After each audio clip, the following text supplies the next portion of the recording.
Hello, everybody, and welcome again. My name is Jeremy Brown. I'm the CEO of Film Publishing Group, and I'm going to give you a few opening remarks, but please feel free to continue eating if you're still working your way through the line. That's no problem. I want to welcome you on behalf of Crew City, and I want to give you a little bit of information about Crew. This event today is being sponsored by Crew City. Crew City is a city ministry of Campus Crusade for Christ. They are present in over 30 cities across the U.S. Crew City has done over 40 special events on all kinds of topics, and right now, currently, they have over 14 men and women's groups that meet weekly right here in Sioux Falls. These groups discuss all kinds of spiritual topics to help people grow in their faith and in community with others.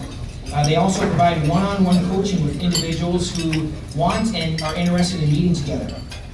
Crew City exists to advance the mission of Jesus for the well-being of our city. So their calling is to connect people to life-changing relationships, and they do that in three ways. One is with Jesus, the one who created us, who really knows us, who loves us completely, just as we are, and who sacrificed himself for us. Secondly, they connect people in community, where we have a chance to be known and embraced and to really grow and become a better person. And third, to learn and to know our purpose for being on this planet, to experience that we have value and that we have a contribution to make. So please, if you would all join me in a round of applause to thank Crew City for sponsoring this event.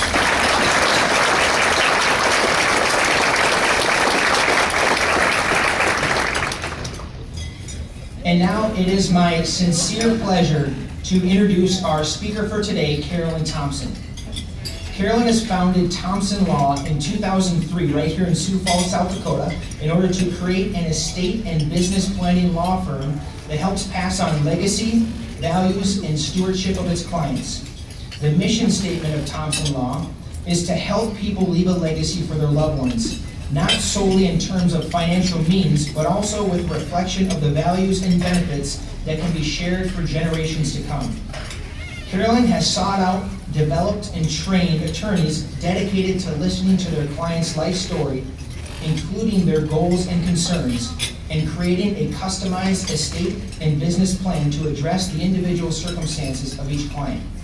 Carolyn describes herself as an entrepreneur with the heart of a teacher, who happens to practice law in the beautiful world of keeping families, keeping businesses, and keeping farms. Thompson Law also holds the sole membership for South Dakota, as well as other parts of Iowa and Minnesota, in the American Academy Estate Planning of Attorneys, a national organization focused on serving the needs of estate planning attorneys and helping them deliver the highest possible service to their clients. I think, personally speaking, New York Times best-selling author Darren Hardy put it best when he said, Carolyn Thompson is a woman on a mission. Carolyn is a dear friend of my family, and her children have been a true blessing to us. I would say she is mighty in her faith and extraordinary in her compassion and zeal for life.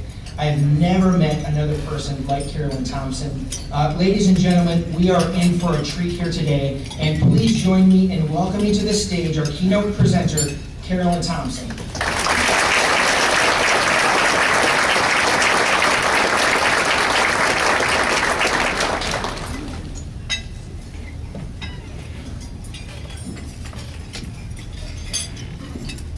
We have so enjoyed Jeremy's family. It is just wonderful.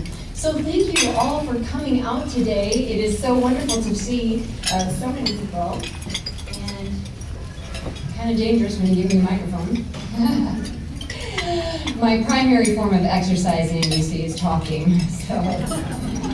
Okay, so today I want to talk a little bit about testing. Who has ever been tested in their life? Regular tests, life tests, I mean, everybody's been tested, right? And has some of us made the wrong choice? Can remember some bad hairstyles, can remember some bad clothing options. Well, as part of my career, I get to listen and hear a lot about people and a lot of the struggles that they've been through as far as their family goes. And for me, sometimes I wonder, like, if I had been in that circumstance, what would I have done? And this is gonna sound weird, but one time I was hiking at Great Bear, and I was hiking up the hill, and the story of Abraham came about me, and how Abraham was supposed to sacrifice his first son, Isaac, and how hard that must have been. And I just got in my head about the two of them, and just thinking how, gut-wrenching that would be, that your Lord has asked you to sacrifice your son. And yet, he was ready, and he went up the hill, right? And I remember just being there at Great Bear and thinking, oh Lord, thank you, Lord, that you did not ask me to this test. Thank you that was not my time. But following the Lord can be hard sometimes. I mean, life is hard. And so, with the countless of clients that I have served, like I said, we look at our families that we serve as stories, and we get to hear a lot of things. And sometimes it's really tough stuff. I have not met a family who has not known tragedy. I mean, people coming in and their baby daughter was just died in the night. No explanation. I had one whose son was misdiagnosed with meningitis. It wasn't diagnosed, and now he's a quadriplegic. He was a Native American who was going to pharmacy school, and his life was forever changed. And I have many people who, there's farm accidents, and you can just about drive yourself crazy thinking about why. So after 21 years of law practice and thousands of clients in this 4-state area, I trained myself. I don't go down the why highway, because why just drives you crazy.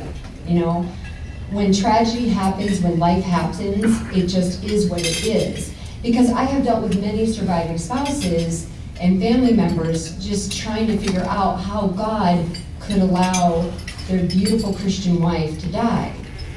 And so I reconcile myself that I just trade the why for trust. I am just going to trust God. I don't get to answer all of these questions.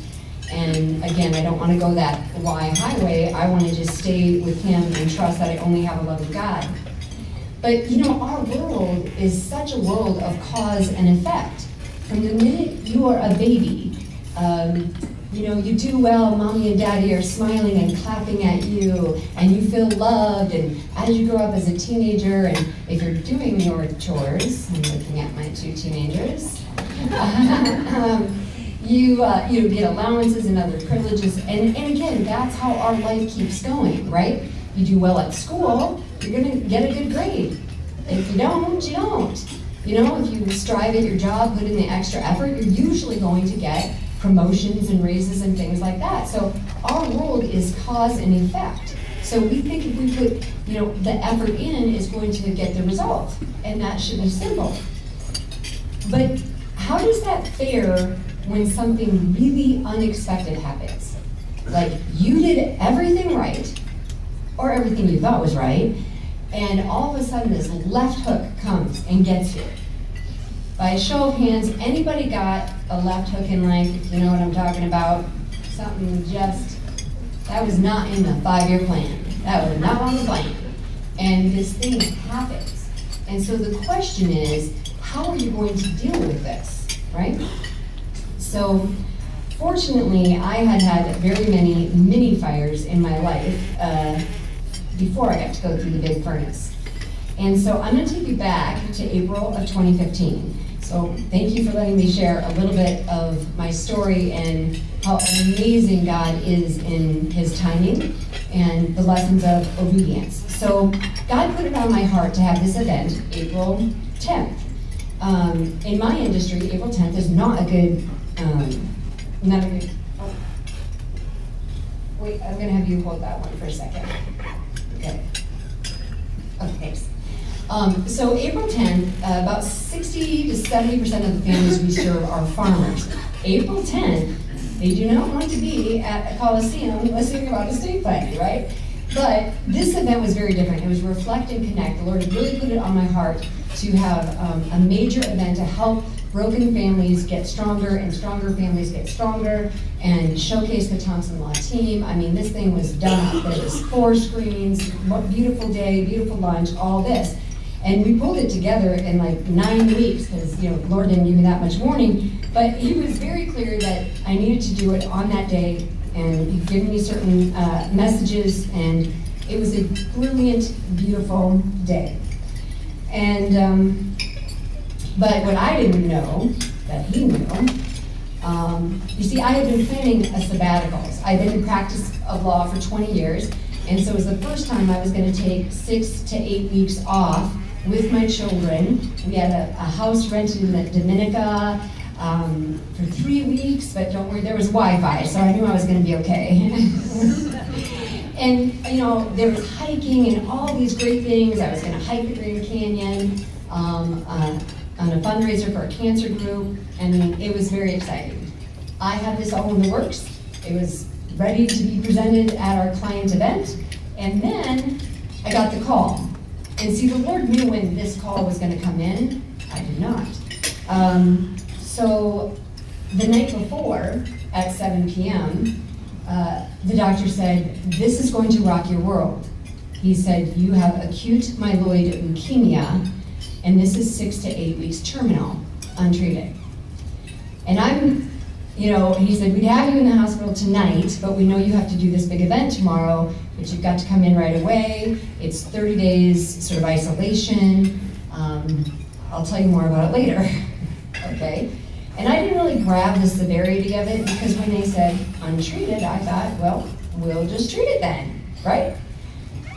Yeah, acute myeloid leukemia is not like a cold or a flu that's going to run its course. It can take a lot of different paths. And so he said, just to give you a perspective, when they start treating leukemia, you are shooting 20% bad blasts, bad cells. And when they caught mine, I was shooting 87%. And so it was pretty grave. And all I could say is God is going to have a great and mighty purpose. And so as time went on, the story got a little worse. The first round of chemo that you do is called induction. It is 24 hours a day for 7 days straight, and then another 3 days of a different chemo. And most people get into remission, not like full remission, but the remission that you have to get the stem cell. So most people get into remission through that. Luckily, I did not know that fact. This chemo did almost nothing to my blasts. So it was getting a little bit less good news. And then they did the cytogenetics, and they said, "You've got a very rare gene translocation. There are only 40 reported cases of this ever." So to try to target that type of cancer was becoming more difficult. I would breathe deep and I would say, God is going to have a great and mighty purpose. And I did see my trip to Dominica slipping away, but never fear, I had trip insurance. So now, instead of lying on the beach with my children and flying there, things got worse for me. I got a lot of infections, and they had told me that they lose most of the patients to infection before cancer ever kills them. So you have to be vigilant. I mean, vigilant about what you eat, where you go, what you touch, all this. So that became my life. And instead of flying into this beautiful tropical island, I did end up flying into MD Anderson in Houston, Texas, and where I ended up living for 8 months. So you can imagine parenting from 1,800 miles away, or whatever it is, and trying to keep a positive face. And I will say, if some of you know the AML world or the lymphoma world, it is a full-time job. It's a full-time job in terms of your medicine and everything like that. So we get to MD Anderson, and I look up and I'm like, oh, that is fear in their eyes. I'm going to reject that fear, because you see, there's nothing I can do about this cancer. I can't will it away, I can't exercise it away, I can't, so I'm gonna keep my mind right, okay? So here's my 3 M's: keep your mind right, trust the master healer, and do the medicine. I was the most compliant patient ever. So then we do chemo round 2, which again does not work. And I'm not understanding that the more rounds you do, the less chance you have of making it. Because if I didn't get into remission on standard, and now we're trying this, and now we're trying this, and this is not going well. So then, here I'm at MD Anderson, one of the world's renowned leukemia places, and they say, they did a round table on you. So that's the more complicated cases, like the doctors all get together like you see on TV, maybe in real world this is what you do, and they analyze my case. And I said, and I knew they were doing this, I said, what did they come up with? Well, we don't have anything for you. I'm like, okay then. And so he says, well, we're just gonna throw the kitchen sink at you, because I came in really strong. I was very fit, I ate well, I was physically strong, and he said, so we're just gonna give you the toughest chemo that exists next to busulfan. If you survive this, we have to save the hardest one for your stem cell. And the thing is, I mean, we didn't quit. I mean, we didn't quit. We just kept trying to search and find different paths. And on the day that I had to start this kitchen sink, the nurse goes on the board and she writes the order. And she's like, this is wicked. This is wicked. This cannot be right. I have never seen an order this terrible. And my friend was mortified. I'm like, oh, they told us it was gonna be bad. I would have left it at kitchen sink, but you know. So then she calls another nurse in, and they're like, oh my gosh, this is real. Like, this is your order. I said, I know. They said they're gonna do this kitchen sink thing. And I am so thankful because on the very same day, there were so many of you, and again, I can't even possibly think how many of you reached out to me and sent me cards and texted me, and I know you were praying even if you didn't tell me, but you know, all of a sudden I didn't have my children, I didn't have my home, I didn't have my Thompson law team. I was in this strange place and I looked strange, and I was just very isolated, and a lot of times my vision would go too, because that was some of the risks of the cancer, was blindness. And so on the very same day, I see Renee is here, and she prayerfully leaves me this voice memo, because I really liked to hear people's voices, because it's kind of hard to read the emails. And she's like, my heart was just this outpouring, and she shared this scripture for me. And then later, a friend, Adriana, texted me, and she said, hey, I was looking for this specific scripture, but this came to me, I just happened to open to it, I really think it's for you. And then later that night, I had a foreign exchange student, Lucy, who was graduating from Sioux Falls Christian, and I was really feeling quite sick, and I wasn't going to watch the live stream because I was really sick, but then somebody got it worked out for me and I could watch it. And the gentleman came out, he says, you know, most high school classes pick a Bible verse like Jeremiah 29:13 or 11. I have plans for you, plans to prosper. He goes, this class picked a very different Bible verse. And it was Isaiah 41,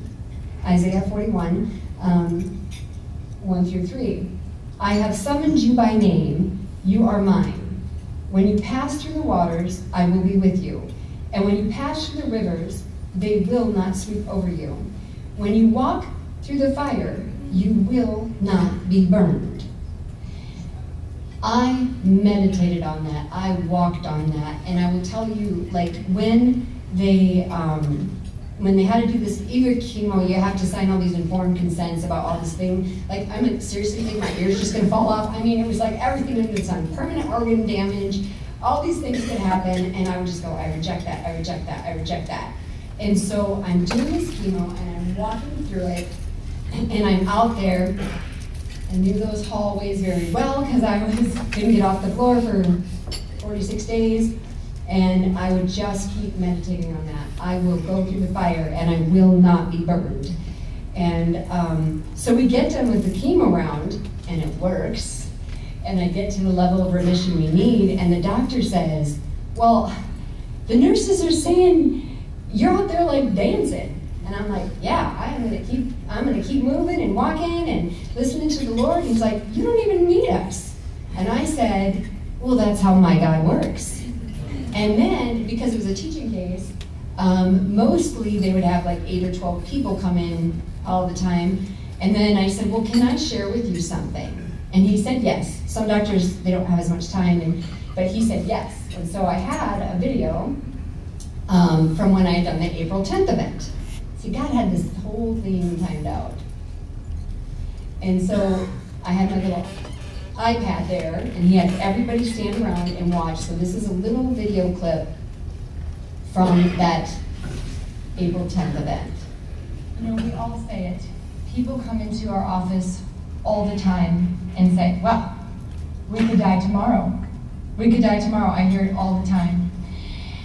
And then I ask myself, we could die tomorrow, but are we living like that? Are we living like that? Are we saying what needs to be said? Are we doing what needs to be done? And so that's why I wanted to encourage you to wear the dress, and buy the shoes, and eat the ice cream, and love with your whole heart. Above all, love. And as many of you know, my faith life is very important to me, and I have grown past sort of a ritualistic relationship or rituals in terms of faith, and grown into an awesome relationship with the Lord. I trust Him. And I will tell you, this law firm to me is a lot more about me following Him and where He called me to be, and the awesome people He lets me meet. And for some of my clients and some of my friends who are not believers, and again, you may have friends or family, or you yourself may not be a believer, the thing I say to them is, don't judge me because I have this faith, and I won't judge you. But don't stop me from saying what needs to be said. Because the only way that I can truly connect with you is if I am who I am. And first and foremost, I am a child of God. And it is through Him that I got to meet you. And hopefully, we at Thompson Law have made your life just a little bit better. And hopefully we provided that clarity and that certainty and simplicity so that your family can go on when the day comes that you're not here. So they all stand there and go, wow, was that you?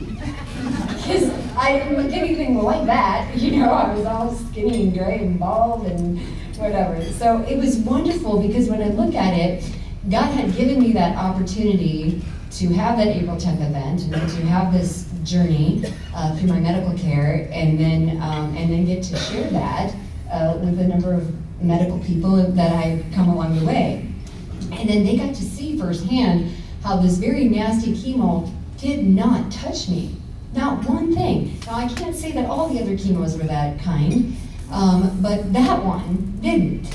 So I think that's a great testament to Him. And you see, this wasn't my first growth, let's call it a growth opportunity, to trust the Lord. And because God has called me to things just like everybody, difficult marriage, divorce, building a business. And when He wanted me to build Thompson Law, the building, I was like, I don't want anything to do with this, but I will obey. So I had some experience with Him, like firsthand, where He'd called me to things, and I just learned you just got to do it His way, and it's just easier to trust. But I will tell you, it did get long when I was in Texas, and I was so thankful for the teachings that I got at New Haven Ministries. They're a ministry here in Sioux Falls. It's me, Carolyn.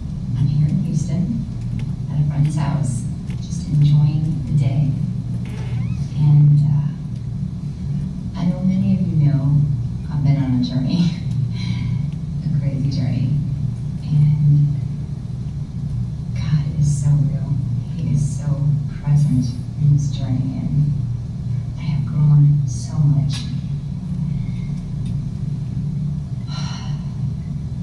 And many of you know I'm here in Houston. Been here for 8 months.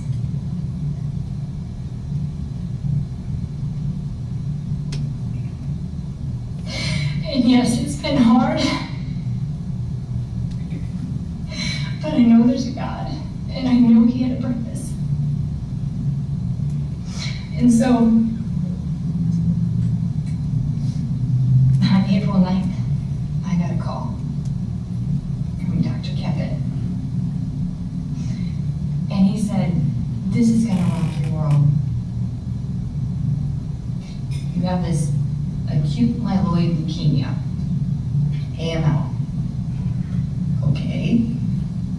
I knew leukemia was blood cancer, and what's interesting and so great is that my leukemia was not environmental, it was not hereditary, it was a very rare strain, and basically they determined it was, God, it's so funny, it was a spontaneous gene mutation that just happens. And I will tell you, I'm like, okay, I never said why me. I'm like, I know the Lord is gonna have a purpose in this. I mean, I know it, but I still have to live this. I still had to walk away from everything that I knew. And I thought that was me. And sometimes, you know, we know the scripture. I mean, we know, like, with the vine, we know that we have to be connected, and that Jesus is the vine, and we need to be connected to Him. And there's sometimes it's like, I need to cut that away. That's no longer part of your life. And some things He needs to prune. So it's odd. You have to cut something down so that it can grow stronger. And so I think about my children and how I had to be cut away from them so that we could grow stronger. And my business and my team at Thompson Law, they're still there, but it had to be cut away so they could grow and I could grow. And I thought God's whole message was, trust me. And I trusted Him. I did. I knew He would get me in remission. I knew He had the right donor at the right time. And He did. And I thought, that's it. You see, I trusted. I did what I was supposed to do. And He said, I got more for you. It's been a journey. Something I wouldn't really encourage for other people to go down, but maybe skip the whole blood cancer thing. But wherever we are, whenever I look back in my life, everything's a gift. And I can look at this cancer as a gift. I can look at the pruning in my life as a gift, and I can trust Him because He has purpose. And I thank New Haven for helping me identify who I am in Him, that I'm worthy. They helped coach me through, and I grew, and now I get another awesome opportunity to grow. So I was trying to stay connected, and again, find the gift in this storm. And we did find the right donor at the right time, and things were going well. I was being as diligent as possible. It looked like you have to survive the stem cell, live 100 days, prove all your organs work, and then you can come home. Things were going very well. But then about the earliest that could happen, on day 50, they tell us you can start getting graft versus host disease, where your body is sort of like, whoa, you just introduced some new organ here. So if you had a heart transplant, you would reject the heart. If you had a liver transplant, your body would reject the liver. Well, if you have a stem cell transplant, which is essentially blood that is flowing through all of your organs, it can reject anything. So on day 55, I got introduced to graft versus host disease, level 4. Pretty intense, and I had been calendaring how to get home, like how I could get home. And then with every, chemo that didn't make it, that pushed this back, and everything kept pushing back. And then finally we got to the stem cell, and I got my 100 days marked, and I was like, we're getting home, and then this thing hits hard, bad. And finally I just realized, throw away these calendars, okay? We're gonna deal with whatever comes. Whatever comes, we're going to deal with it, and I will get home. And it's not just about getting home in 100 days, it's about being home for a long, long time. And so that ended up bringing me, those troubles ended up bringing me a lot of peace, because me and this calculating it wasn't working anyway. So just learning to trust in each day. And the other thing I'll tell people, if you're going through a medical crisis or any kind of crisis, do not judge your life on that day. I mean, there's been so many days I was in so much pain and just thinking, when is this going to be over? And then you'll have other great days. And I think anybody can have days like that, just even living life. And so again, I just encourage people, don't judge your life on a day. This too shall pass. And so when you go through a fire, you can get transformed yourself, and you can become a light for other people in this world. And for me, I think this last fire was a little bit of both. People knew me to be a strong believer, trusting the Lord, and I was so glad I had that relationship. So it wasn't like the first time I'm knocking on his door, say, please eradicate this nasty cancer from my life. Not that he wouldn't do that, but it was just nice that I had a relationship, because I met other patients who didn't. Sometimes they would have me try to pep some people up, and I just had an assumption everybody knew the Lord, and that is not the truth. That was good. And when we talk about this fire, it's like, I thought about that Shadrach, Meshach, and Abednego from the Old Testament. Remember, they would not bow down to Nebuchadnezzar, and so he ordered them to go in a furnace. In fact, he bound them and wanted the furnace 7 times hotter, and they were gonna stick with their God, the true God, right? And so even the soldiers died getting them into the furnace. But yet these 3 men knew that their God was either gonna protect him, or his name would be glorified, because they stood for him. And so, and as the story goes, they survive, and of course the king is like, okay, there can be no other God that can save the way that their God saves, right? And God had many opportunities. He could have just stopped that whole throwing in the furnace. He could have, had the furnace explode, but he didn't. He let them go through that fire, in that furnace, because when they came out of the furnace, he was glorified. Even the nasty king couldn't deny that there is no other God that can save like him. So, for me, what made a difference, like I said, keeping your mind right, trusting the master, doing the medicine, but it was simple. I operate on one simple truth. I only have a loving God. And his love for me is greater than anything. So he loves you too, obviously. And some people will say, well, why did this person get healed? Why did this person not get healed? I don't know. I only have a loving God. I don't know. The only thing I know is that I have a loving God. So it was just on that mantra that I would stay, and I would tell you, doctors, again, have a duty to inform, and so they tell you, you need to get your affairs in order. Do you understand? Very good chances you're not making it back to South Dakota. So first of all, I'm like, you don't know who you're talking to. I have my business affairs in order. And again, it's still not a fun thing to hear, and I get it. But I finally trained everybody. I am duly informed now. No more talking like that. And we're not talking percentages, because I don't even need 1%. Do you know my God? Whatever he calls, we will do well.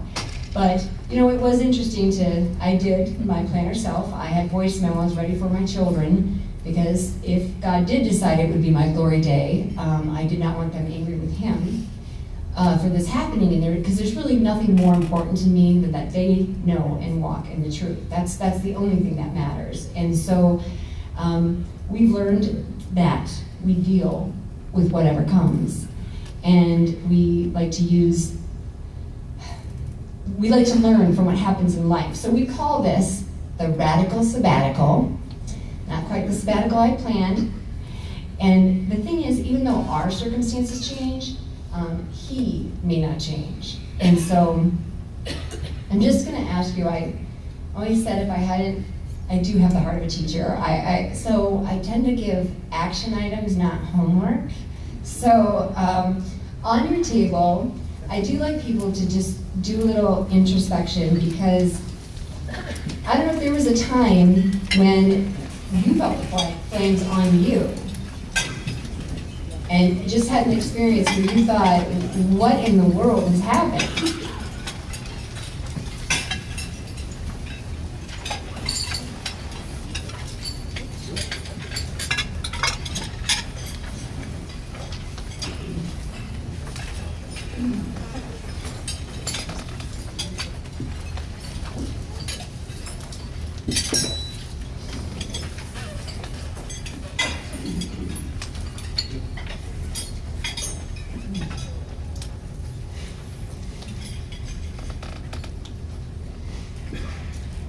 I just want you to get an overview of this. I know it might take some time to do some soul searching, but for my family, we can look back and, like I said, radical sabbatical. Anything happens, hey, we're going to get through this. The other questions just to consider is, what will you stand on when the next fire comes in your life? Because do we all agree there's going to be a fire around the corner for you, right? There's a fire all the time. And sometimes I think when we can look back and see how God was faithful in all of these other times, our God is faithful. So even though our circumstances change, or maybe we made the wrong choice, our God doesn't change. He is faithful, and he only wants the best for you. And so, and you might be thinking, well, I don't have to deal with cancer or, big loss of a job or something like that, but I will tell you, Satan likes to take little slivers out of your life and create little blocks. So you might not think it's like this huge thing that's happening, but all of a sudden you're starting to slightly move away from yourself, or what is your true God, and following him. So be careful. So don't think that this is just like, I'm only going to do a gut check, when things are really bad. And so, again, I just want to encourage you that to get to know him. And some people might say, well, I know who he is, but I don't really know him. Have you ever been invited to a party and you know everybody there and it's great and you get to say hi and you feel really welcomed, and then a friend of a friend invites you to a party and you kind of know one person? Not kind of awkward, right? I mean, you make it through. We want to be in the party. We want to be where we know each other and God knows you. And that's the thing. God's door is just always open to receive and accept. And so God, we know that, right? Everybody gets that. God is there, but the real question is, are you going to fully accept him in every inch of your life? It's really your choice. And I have some friends who kind of fell away from the faith, and they said, well, I've done all these bad things. I've been away from the church for so long. How do I? And Joan, our office manager and my pastor's wife, gave a great example. And she said, if I had a kid, a toddler, who took crayons and colored all over the wall, clearly knowing she should not be doing this. And then I went to find her to talk about this. We don't color, and I can't find her. And she's hiding, and she doesn't want to, she knows she's in trouble, so she's not going to see me. Now I'm starting to panic. I can't find my daughter. And that's like the relationship. I mean, could you imagine if you never, your daughter ran away, is gone because she colored on the wall? You would never want that type of relationship. You want to bring her back and restore her, love her, and say, yep, that's not what we do with colors on the wall, but I want a relationship with you. So kind of no matter what happened in the past or where we're at on this journey, I mean, he is just so fully present and available, but it's really us that has to open that door and receive it and find yourself as worthy to receive. And so I was very fortunate that I knew him and then I'm getting to know him even better. And I have seen him come through so many people to pray for me and love me and bring me hope. And so I wasn't thrown in a furnace, but indeed I was tested. I was stripped of my children and my home and my business. I did not ask why. I just trusted I only have a loving God who did deliver me from the fire. And I think that was for my growth and hopefully to ignite some of you. Thank you.